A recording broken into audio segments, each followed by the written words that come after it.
I was, like the rest of the world, enjoying a beautifully played, to that point, beautifully officiated game, a masterpiece, a classic. It was like, hey Mike, it would be like 3 or 4 of your favorite rappers getting together in a cypher and doing a freestyle. And some dude comes in saying a 3, 2, 1, a 1, 2, 3, yeah. I'm like, yo, man, you just messed up the vibe. I don't like officials in any sport who do things that are not required. It was not required. It was not, hey, the league office is going to call you. It wasn't. The league office is not going to call you. So okay, all right. You don't want to let this go. So you're saying that he's supposed to pick and choose. You know why? When That's why. Let me just say it. Oh. Yeah. Oh, that's what it was. Michael, that's what it was. I'm the profane person on it. Oh my God. Yeah. I'm gonna say it. That's what it was. It sounds weird and he knows coming out of your mouth.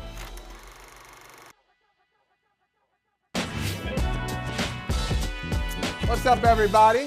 What's up? It's always a pleasure to do Brother from Another on any day. On any day, it's a pleasure to do this. But on this day, Charles Robinson is here. I'm excited to see you, Charles. And Charles, today is Valentine's Day.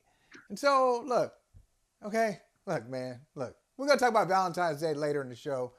I know this day caused a lot of stress for people.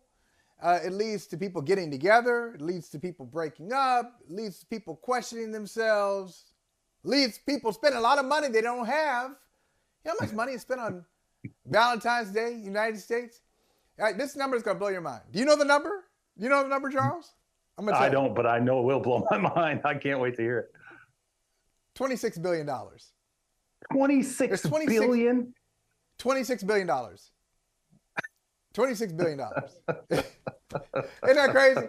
It's the third, and according to research, it's the third priciest holiday in the United States. Valentine's Day. That's nuts. So, look, I'm going to tell you something, Charles. It's not going to cost anything. Charles, I love you. Well, I love you too. I wish that's the way it worked in my household. I wish that's as far as I had to go. I love you. Should that be enough? I remember years ago, like going into year 16, it's going to be our 16th anniversary this year. Going into year 16, I remember maybe the midway point, year 8, 7, 6, 5, somewhere in there, I said to my wife, like, really? You know, just because somebody decides that February 14th is going to be the day, you think that I got to respond to the corporate bullies who tell me and you that this is the day? I got to respond to that? And she said, yes. Yeah, that's the right answer. Okay. Yeah. I respond. I'm like, all right, that's part of the deal. That's it. You got to respond. So you notice, Charles, I didn't do any of that bro stuff. I didn't say, I love you, man. I love you, dog. I love you, bro. I just, flat out. Just straight love. I love you. I love you. We're evolved here. Now, I can tell you that since we're evolved and we're cool, I love you, but I hate that item in your feed where you say that Patrick Mahomes needs a rival. What are you talking about? He does. He needs a rival. Oh, man. No, wait a minute. You were probably there. You were probably the one I'm giving you credit for this. You're probably the one who started Burrowhead. You probably started that movement.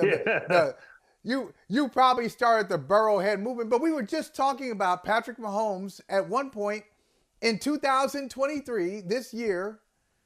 He was 0-3 against Joe Burrow. Joe Burrow had gone into Kansas City in 2022 and knocked him off in the AFC Championship game. Cincinnati's coming. Here's Joe Burrow. He's right here. All this stuff. Okay, Bengals. Hey, the Bengals were they favored in that championship game? Were they favored? I think they were, right? Chiefs? Right at the end. Oh, it was a pick-em or maybe 1 point? I think it was like one and a half, I think. So I'll give him this. Patrick Mahomes is 1-3 versus the Cincinnati Bengals. Isn't that the rival? Don't you already have a rival? No. What do you mean? I mean, he needs a rival. The way that we grew up with rivals, right? So, like, I always bring up the NBA because the NBA, by far, in our lifetime, has had the most fleshed out, obvious, clear, unforgettable rivals, at least of my lifetime. So it's like Magic, Bird. It's Michael versus Magic versus Bird versus Isaiah. I think he's got. I'll give you an example in the NFL world. Like, what made Tom Brady great over the years wasn't just Tom Brady. It was Tom Brady versus Peyton Manning.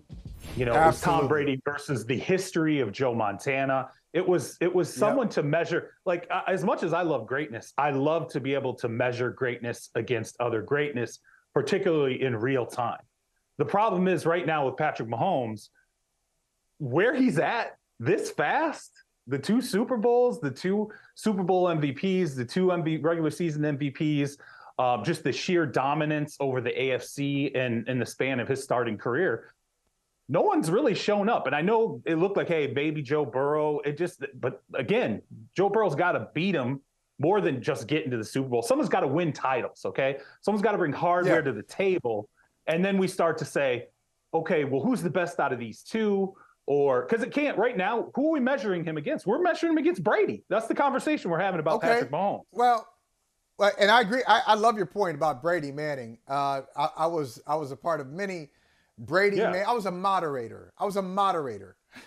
Part of many Brady Manning debates. But wait a minute. Now, you make a good point over here, but consider this point, back and forth. But remember, listen, Tom Brady had 3 championships. Let me see if my math is right. I think it was. Brady had 3 championships. Manning had 0. And yet Manning, early in his career, Manning was considered the greatest. And Brady was considered not necessarily a system guy, but, good, but not on Peyton. Because think about it. Before Tom won, so Tom had Super Bowl MVPs and no regular season MVPs. Peyton had regular season MVPs, including this ridiculous co-MVP that you football writers, I know it wasn't you, but you football writers, it's like we can't make up our minds. Let's give it to both of them. Participation trophy for both of these great champions, these great players. So, but he had MVPs, regular season MVPs. He had all the records, but he didn't have a title. But people still looked at him as a worthy rival to Tom Brady. And so I think the same thing can happen right now. Mahomes is awesome. I love watching him. I love even imagining what he's going to be when he's 30. The dude's 27 years old and crushing it. What's he going to be at 30? What's he going to figure out? What's he going to unlock? But see, Michael, what the difference was when you compared Brady and Peyton Manning stylistically, one, it was the winning because early on, so it was Brady. Okay, well, Brady's already winning. So that elevated him up into this echelon, right? Well, how did Peyton get there? It was his mastery over the position. It was statistical. I mean, he statistically blew it out. It was the pedigree coming into it. It's all these different things. The problem with Mahomes is he has both. He masters the position. He has the arm. He has the hardware. He has both sides of the ledger. So it's not like we all of a sudden, because remember, we wanted to put Josh Allen in it, right? We're like, well, Josh Allen's got the arm talent. He's in the AFC. They met in the AFC title game. This is going to be the, this is going to be the comparison we're going to have to make against these 2 players. But he's dominated Josh Allen statistically. He's dominated Josh Allen in terms of the hardware. He's dominated the position over everybody. That's the problem. There's no peer that he has where we're like, well, this guy's just statistically better, or he plays the position better, or with more flair, or with a greater skill set. He has all of it. He has everything. I mean, there's a chance that this feels to me like, and I said this after, sitting there and soaking in the Super Bowl win, I was like, this is starting to feel like the beginning of when we were looking at Tiger Woods at the beginning. We're like, well, Jack Nicklaus is the only one we can really compare this guy to. Like, this is where it's going. That's what it feels like, that there's not going to be any peer around him that we can measure him by. It's going to have to be the forward success of who is the greatest and now the chase. But look what happened there. Look what happened with Tiger. And I know. And look, I know there are other issues. I'm not getting into that. Okay, I'm not going there on Valentine's Day. Not on Valentine's Day. Not on Valentine's Day. I'm not doing that. I'm not doing that. We should. Why not? Come on, let's go ahead. Not today. Hey, listen, love is many things, right? Love can be beautiful and like it can be idyllic, and then there's an ugly side too. There's an ugly side, and when things go wrong, when things go left. Also, ladies and gentlemen, here's Tiger Woods. But also costly. Costly on both ends. That is costly. Oh, that's very costly. It's very costly. It can be costly to your finances and costly to your person as well. But we thought that Tiger. I remember watching Tiger at the beginning. I said, oh yeah, Jack. It's only a matter of time. Because Jack didn't have this like Tiger has, and Tiger's in. No, the funny thing is, now this really is. This is funny, because we were so out of it media-wise. I think I may have even written this. I bought the narrative. Like Tiger, he hits it longer than anybody else. He's in his hotel room studying yardage books. No. He wanted to. No, that wasn't what he was doing. No, that's what he wasn't doing that. He wasn't studying that. Whew. He was studying a lot of things, but it wasn't yardage books. No. But we thought it was just a matter of time. Tiger's going to pass Jack. Well, he still hasn't. And he won't get there. It looks like he won't get there, right? It's not going to happen. Well, physical, though. Tom Brady. Right? It wasn't the talent. It was physical, right? We can say that. Well, with Tom Brady. All right, Tom Brady, I just told you, 3 championships in 4 years, 2 Super Bowl MVPs in 4 years, just like Patrick Mahomes. So he's in his 20s. He's an icon. And then what happens? They go 10 years, Charles, 10 years between Super Bowls. Now, that's not to say they didn't get back. They almost went undefeated until they didn't. They almost beat the Giants a second time until Wes Welker dropped a pass that could have really put them in position to win the game. Like all these things happened. They went to AFC Championship games. They were competitive. They were seen as the model organization when they weren't getting nabbed for Spygate and Deflategate. But hey, listen, don't let the details get in the way. The point is, you had Tom Brady, you had Bill Belichick, you were winning games, and you were stuck on 3 for a while. So I know we want to anoint Mahomes, and I'm making the same mistake. I'm right there with you. I'm with you. I'm more on your side than against, but I'm using your argument to argue against myself because I don't want to fall into these traps that we often fall into when we see a transcendent player like Patrick Mahomes. Okay, so that's it. We have his rival. His rival is time, right? It's time in the elements. It's when does someone fall on his ankle and it's not okay?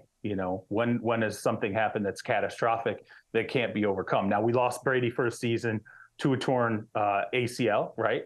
So that's also possible with Patrick Mahomes. But I mean, I would agree with you that there are a lot of unknowns moving forward, but the start is the start. It is what it is. Like this is, it looked early on in year 1 as a starter, which obviously was year 2 for him in the NFL. Year 3 as a starter. All of a sudden we were like, wow, this is just different. He looks different. Everything about him looks different. And now he's been able to meet that challenge. The question is, how long does Andy Reid stick around for this? How long can they take advantage of the fact that, his contract that he signed, that 10-year, $450 million contract, doesn't look great, but honestly, it's a team-friendly deal because it gives them a locked-in price for a long period of time. They should be able to work around that deal. It's not quite the bargains that Tom Brady was necessarily doling out over the course of his career, but it gives the Chiefs an ability to keep building around Patrick Mahomes moving forward, as long as they don't make too many mistakes. But yeah, I guess maybe that's just his rival right now. It's just time and what does he lose along the way? Because I don't know if, Tom Brady, we can say whatever we want about Bill Belichick and who was most deserving of the praise and the success in that relationship. I just don't know if Andy's sticking around for another 15 years, or for that matter, whether or not Patrick Mahomes wants to stick around for another 15 years. Yeah, that's true. But Patrick Mahomes, you talk about the rivals. Let's hear from Patrick Mahomes, because you said the rival may be time, the rival may be Tom, the rival, may be all sorts of things. But I think the rival was fluid too. If you listen to what he has to say here, here's Mahomes talking about keeping receipts. And so we'll talk about it on the other side of this. Check it out. Last night you mentioned that you were aware of some of the critics during the offseason about the Chiefs team. How often do you keep receipts, of that kind of stuff, like a Michael Jordan, and how much of that stuff pushes you? Yeah, it's hard not to hear that stuff, especially in today's age and social media and everything like that. And so you hear how not good we're going to be, and all you can do is prove it on the football field. I'm not a guy that's going to respond and say stuff back to people or anything like that on social media. I'm just going to go out there and prove it on the football field. And once you do that, there's nothing they can really say. And you know the line, right? You know the line, the line that we all quote from The Last Dance.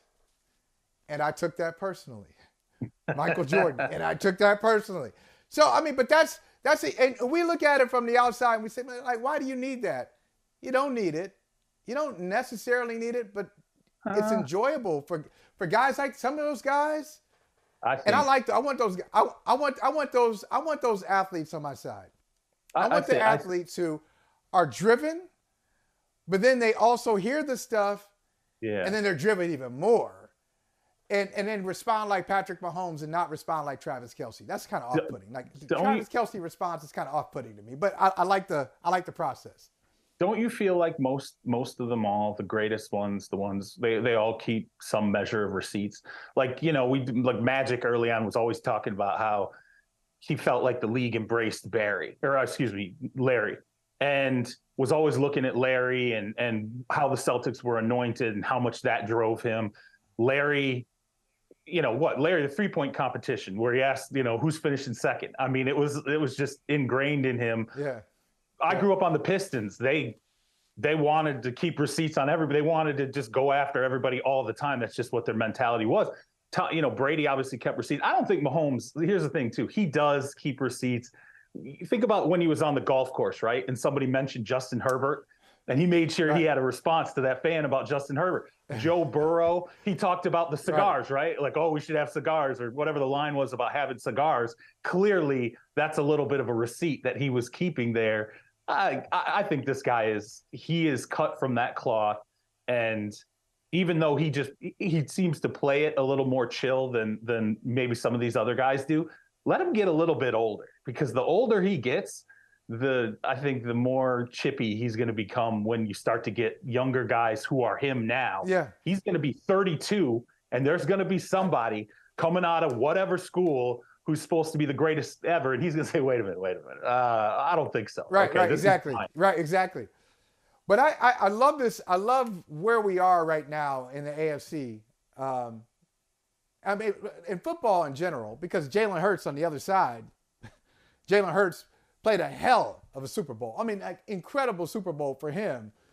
Passing for one, running for three others, over 300 yards. He was great. But think about this little AFC mix. What I need to happen, I'm not worried about Kansas City, not worried about Patrick Mahomes. They're going to keep fighting. They're going to keep competing. They got 2 Super Bowls. Once you win 2, you won a third. And once you get a third, you won a fourth and all that stuff. Got it. I'm not worried about Buffalo. I want Buffalo. They have it. They've been there. They've been on the cusp 4 straight, which you love. You thought that was one of the great runs in NFL history when Buffalo got to 4 straight Super Bowls. Okay, got it. Right, so, look, they're hungry in Western New York. I'm worried about Cincinnati and what's around Burrow. Like when Mike Brown made that comment about, listen, we still got to put together a football. We got to put together a football team. No, man. We in football America, we need 3 hungry, talented teams to just fight for it. Because if that happens, we'll get exactly what you're looking for. We'll get like a 1970s kind of thing where you had, well, that's still not a good example because the Steelers won 4 in a decade. But you had the Steelers, Steelers and Raiders, nasty. Okay?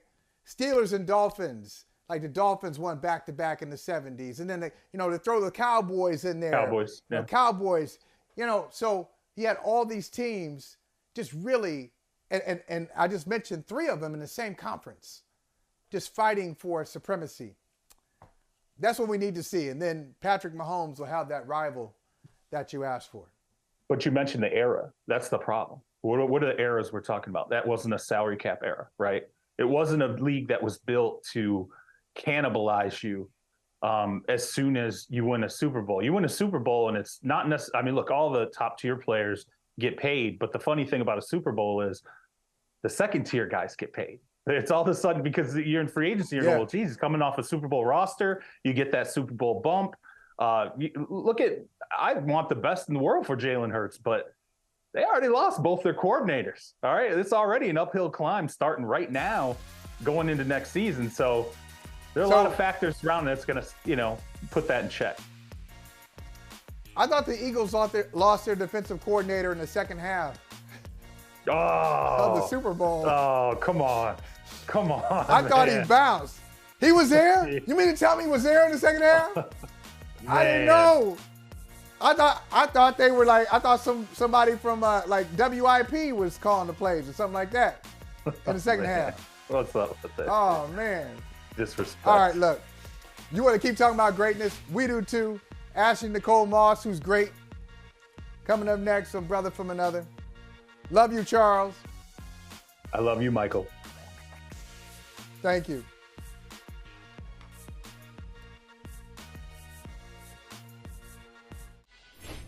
Do people acknowledge the layers of greatness, and that greatness doesn't always come in one form, one persona, one look, one career, one lifestyle, that it can exist? It's a very broad spectrum of what that looks like. Is Joe it fair Montana's that still people... my man. He's still my man. I mean, let's just say, hey, a greatest quarterback stuff. Hey, I'm still with Joe Montana. I'm not going with Tom Brady. Why? Man, listen. Tom Brady got all the rules on his side. You can't touch him. He said, listen. I love that. I love that from the I Am Athlete podcast. One of the hosts and content creators of that podcast is the one and only Ashley Nicole Moss.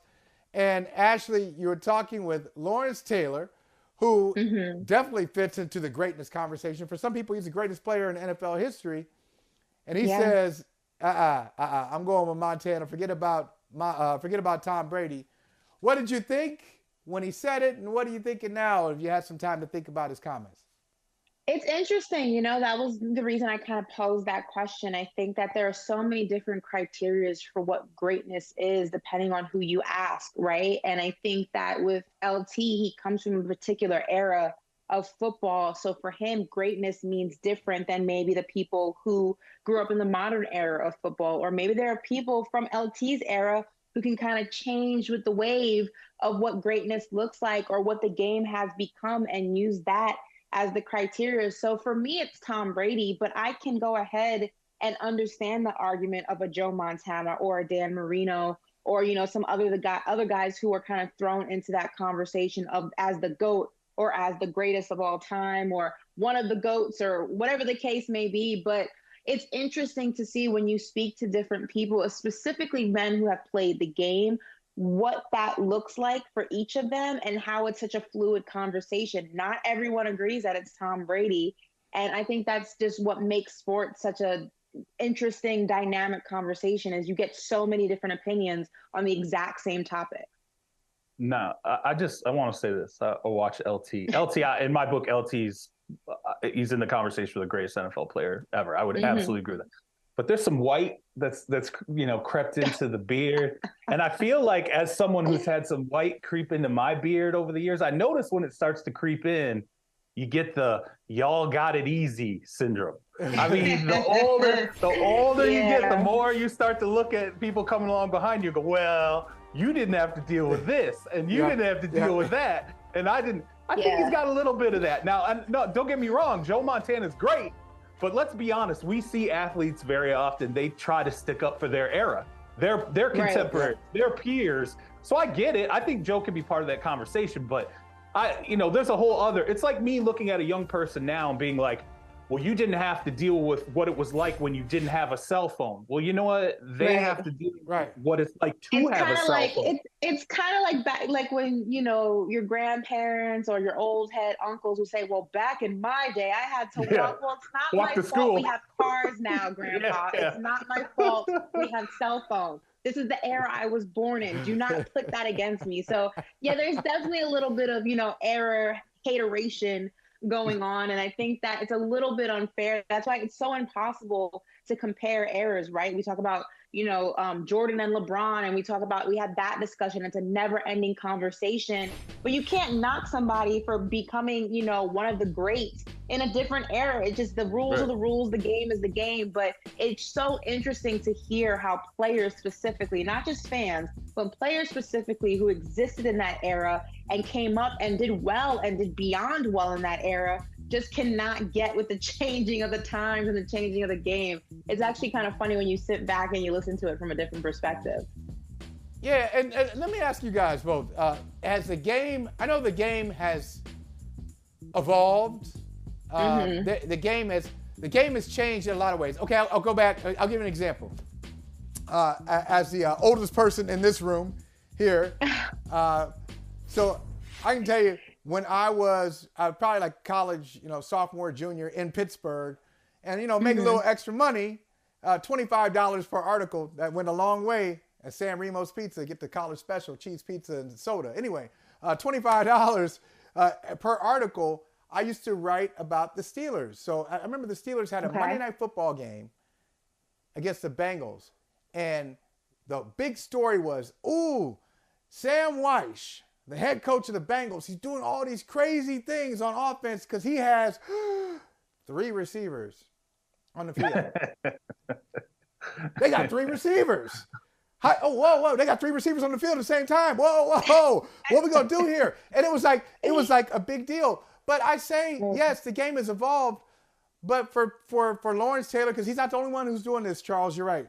Lawrence Taylor, Jerry Rice, any of the great players, Joe Montana for that matter, any of the great players from that era. Is it a different game? You guys tell me. Is it different? It's a game. The game has differences, but is it not football anymore? Is that not the game? Do we see this game right now? Yeah, it's still football, right?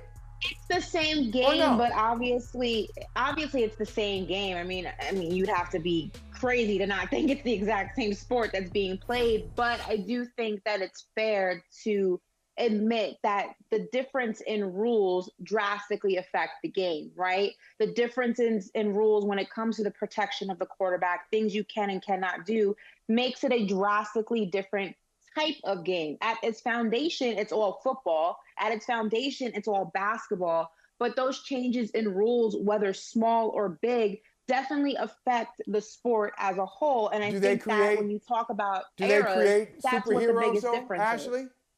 Do they create people who in another era would just be like, in other words, if Tom Brady, I know we can't do this, but we're going to do it anyway. If Tom Brady played in like 1984, and so he's Joe Montana's backup, Montana goes out of the game, here comes Tom Brady. Would he still be Tom Brady, or he'd just be like, he's just a guy because he's not used to this era here.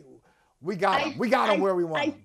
I think you still get. I mean, if Brady still gets Belichick, there's a lot of things that have to go ahead and be implemented into that plot for it to still be Tom Brady. But let's say Tom Brady gets Bill Belichick. They both go back in time and they still have that relationship. Do I think that Tom Brady still sees success? Absolutely. Does he play till he's 40? Probably not. Like, that's probably not the situation. That those probably aren't the cards that Tom Brady's going to be dealt if he's playing in the 80s. So I do think you have to acknowledge the difference in rules and how that allows certain players, certain positions to become superheroes. And I don't think that's, an unfair thing to say. I think it's a very realistic thing to say. Now, are there players who could exist in multiple eras and see success through multiple eras? Absolutely. We see it in basketball and we see it in football. But I do think that there are less of them than there are more of them. Yeah, see, I think we get into this era when we start comparing these eras, and we always do it by a one player perspective. Like we just, what if we took this player and we put him into this era? And I think of like when I started covering the NFL. I mean, we're talking over 20 years ago. I remember walking through the locker room and how different it looked then than it looks now.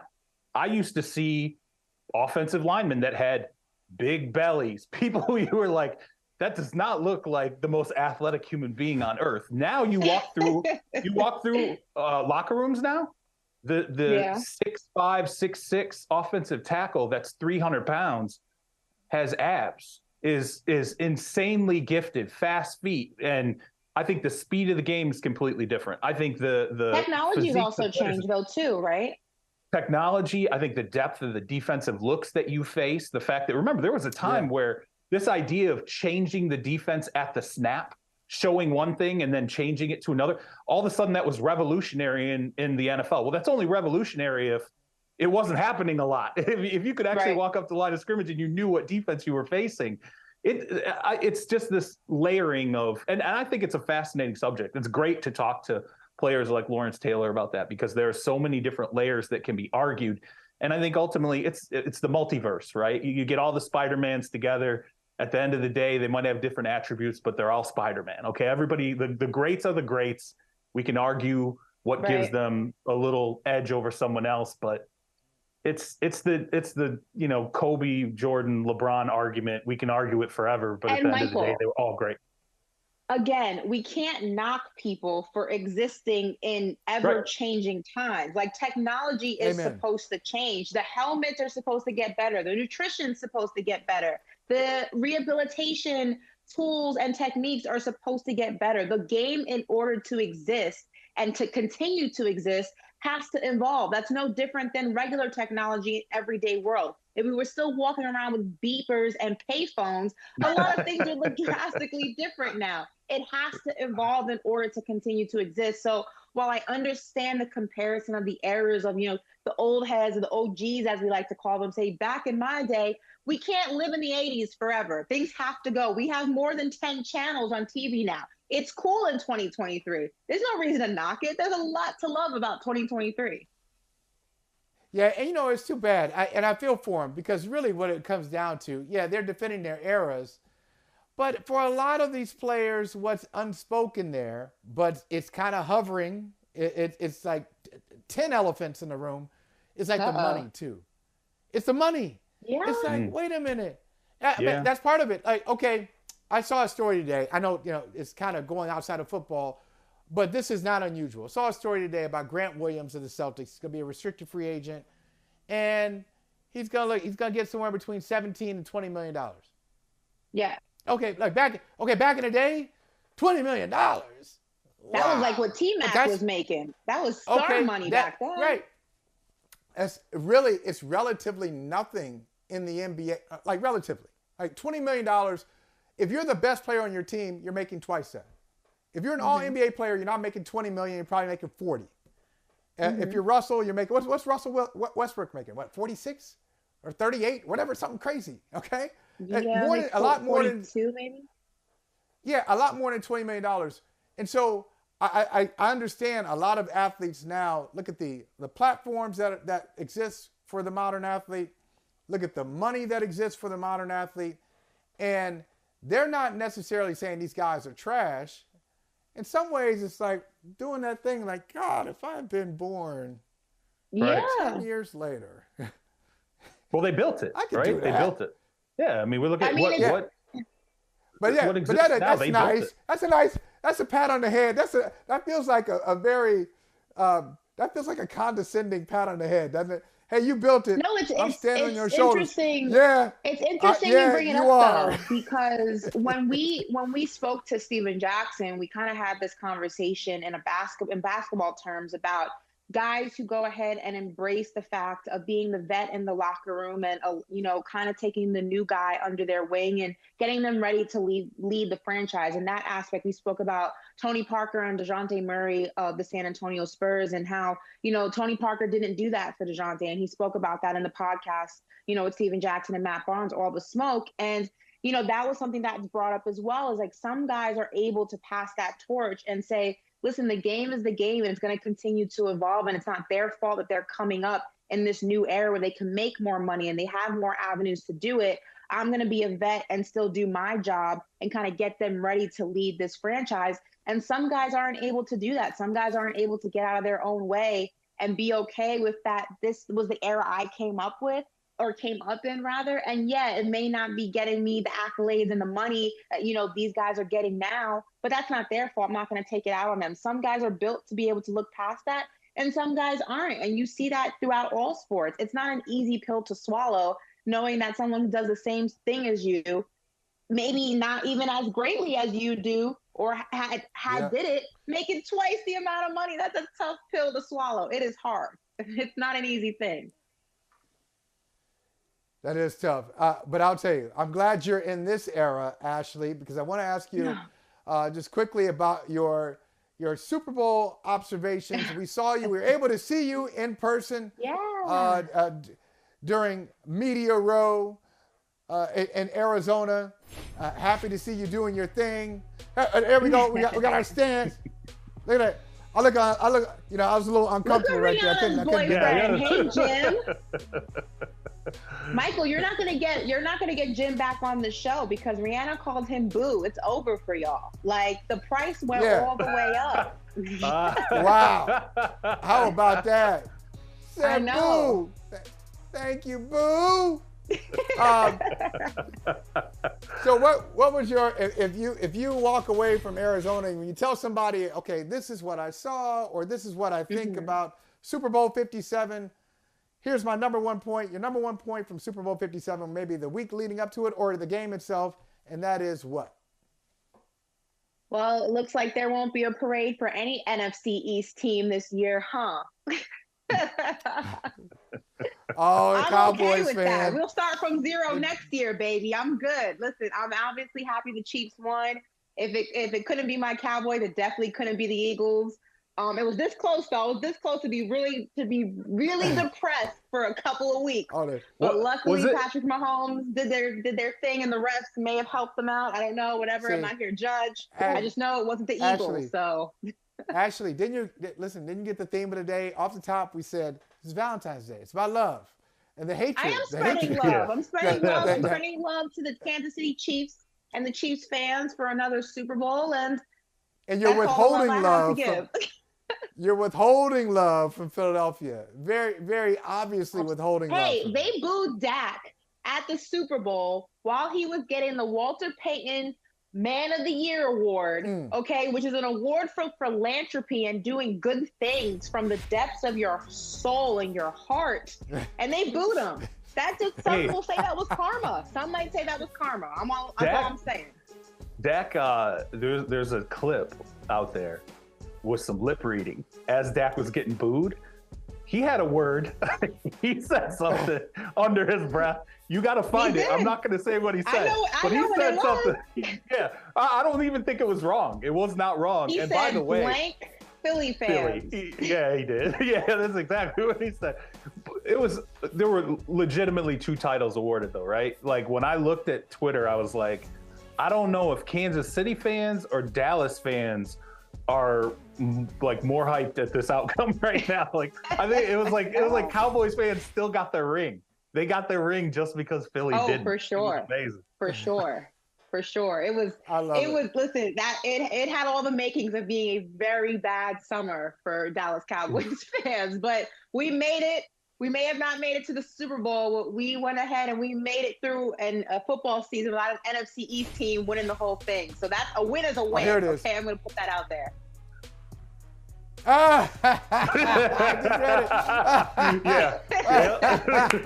it. And that's and listen, and I like that. I like that your man of the year said that too. Yeah, like I want to see the whole self. Like we all have our moments. We're not always, just all polished and saying the right things. That's legit. That's genuine. Listen, Thank Michael, you, Dak. Dak was doing interviews throughout, Super Bowl week, and he made it very clear he could not and will not root for Philly. They were asking for his predictions, and he was very outspoken with the fact anybody but Philly. Like it just can't happen. It just can't happen. I'm sorry. That's the right answer. Yeah, that's the right answer. Good for him. Ashley, great to see you. As I told Charles off the top, I love you. Ashley? Thank you. Love y'all. See, there it is. And you got love back. Look at Charles. First meeting with Ashley, and she sends love. But no love for Philly, though. No love for Philly.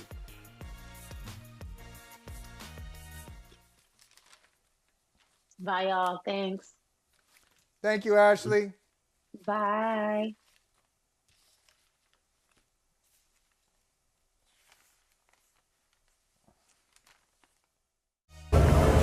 Ray, you killed it. Thank you, Bill.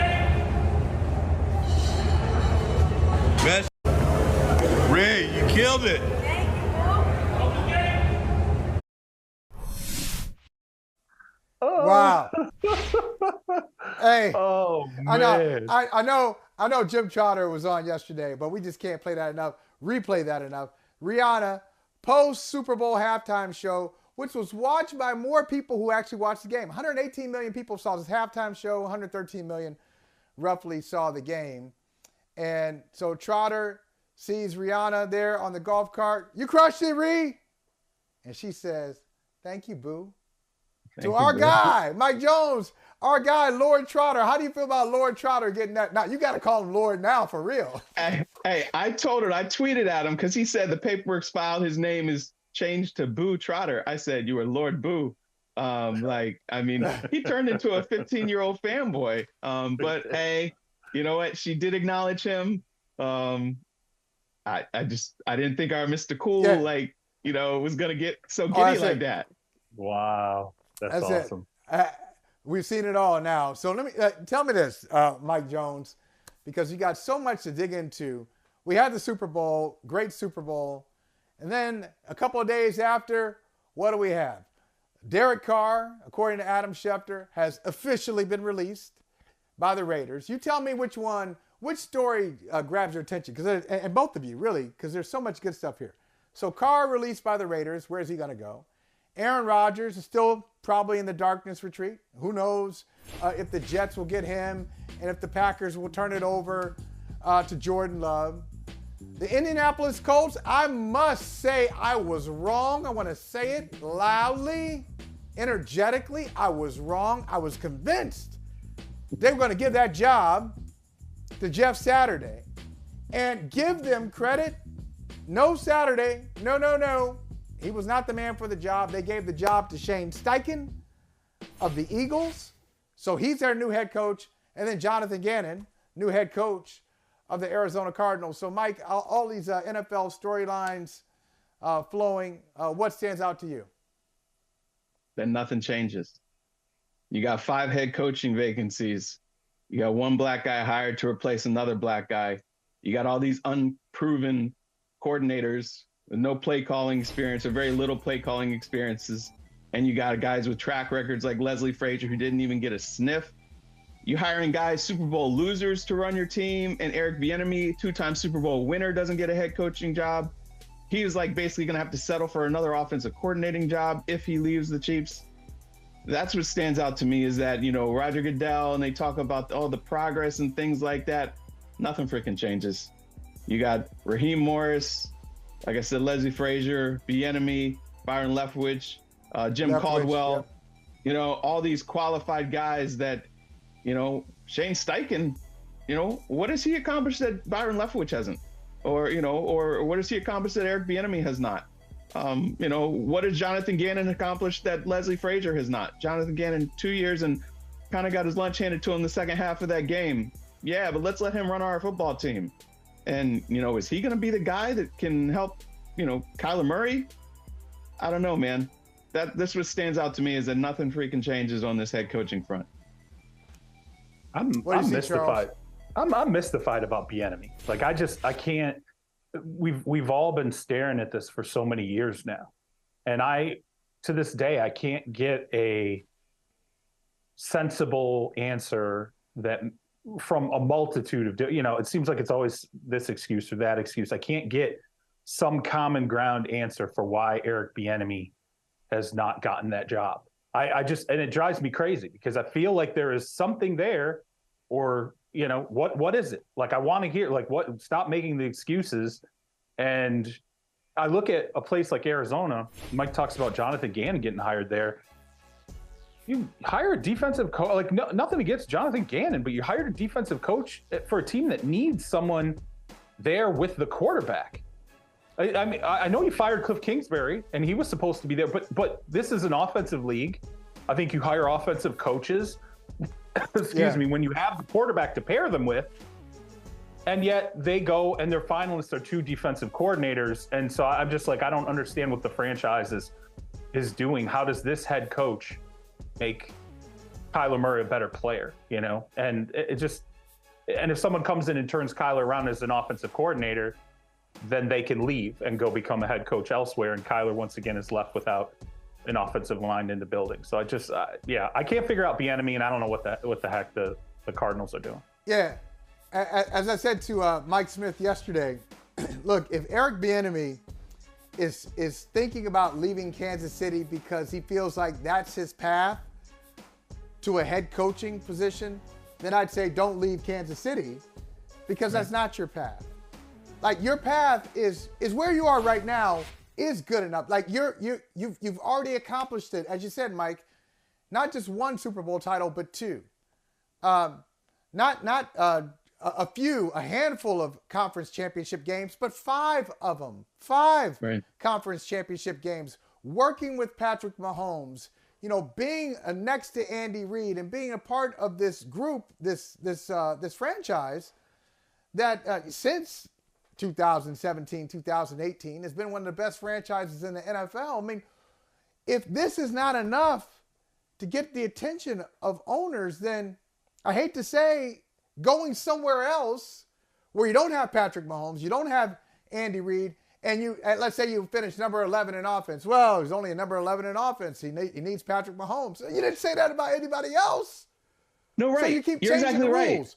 So I hope he stays, because he's in a good situation. He's not the best situation. The best situation is Eric Bieniemy, head coach. But if he leaves, Mike, what are we looking at? Well, that's the problem. If he leaves, because Baltimore hired their offensive coordinator today. So I thought if he left, that would have been a good situation, because you go to Lamar Jackson, from Patrick Mahomes to Lamar Jackson. But now you're looking at Washington as a team that really wants him.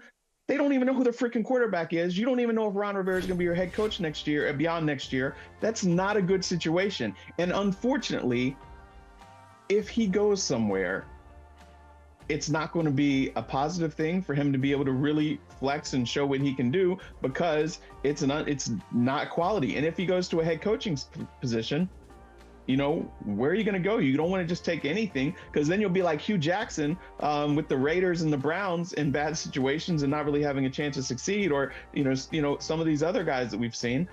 It's just mystifying. You hear all these excuses why coaches of color should not be head coaches, and all those excuses go out the window for the white counterparts. Guys who aren't primary play callers, but it's okay. We'll still hire Kevin O'Connell to be our head coach. But I don't Matt Nagy didn't need to go somewhere else to be a head coach. Doug Peterson, when we went through the whole, Andy's calling 95% of the offense. Right. Doug calls some of the stuff. Sometimes in the fourth quarter, Andy lets him. That Doug Peterson got 2 jobs. Okay. Now, granted, the second job was because of what he did in the first job, but he got the first job without, we weren't sitting here forever saying, well, he just can't get a head coaching job because it's Andy calling play. Like, that just doesn't hold water. It just doesn't. And Zach Taylor and Kevin O'Connell, add them to the list too, And Kevin O'Connell wasn't even calling, because Kevin O'Connell wasn't calling plays there. Zach Taylor wasn't calling plays. Yeah, it's just that's completely absurd. And this idea that you have to go to a worse situation to qualify for a better job is the dumbest thing I've ever. That's not at all how it's worked. We just watched the Philadelphia Eagles place 2 coordinators in jobs. Neither had to go to a worse situation in order to qualify for a head coaching job. That's stupid. That's ridiculous. Don't go to Washington.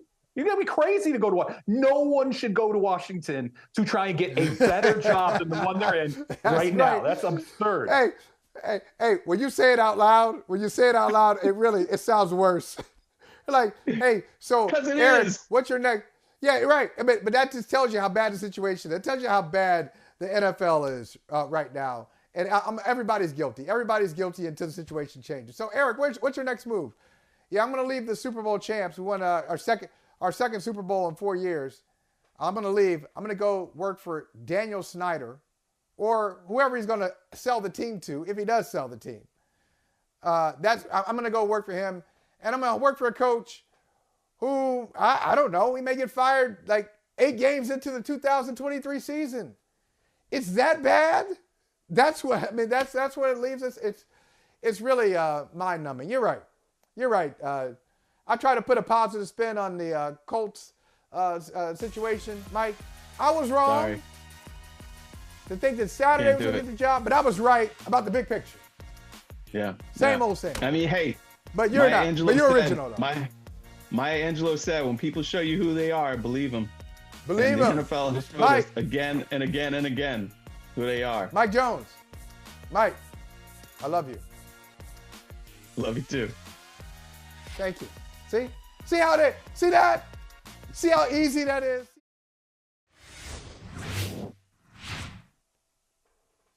All right, Mike. Well, Mike. Charles. Hey. All right, Charles. Hey. All right. That's okay. That's all right. It's Valentine's Day. Tell me the athlete you loved as a kid. Who was that guy? Barry Sanders. And you know what? Barry Sanders, when he left, that's when I knew I loved him, because he broke my heart when he left after 10 years. I couldn't believe it. He broke my heart before any significant other ever did. Before Valentine's Day. I'll tell you who my guy was. Well, after Valentine's Day was Barry Sanders. My guy messed up my shot in 1984. World Be Free, who shot like that, playing for the Cavaliers. Hey, they were terrible. They were terrible. But he made them relevant with his play and his colorful language. World Be Free. Loved him. Hey, Charles, good to see you, brother. Thanks for hanging out. Love you, Charles. Hey, thank you for watching Brother from Another. If you haven't hit that subscribe button, go ahead and do that now. Don't forget, you can catch us 3 to 4 weekdays on PeacockTV.com and on Sirius XM Channel 85.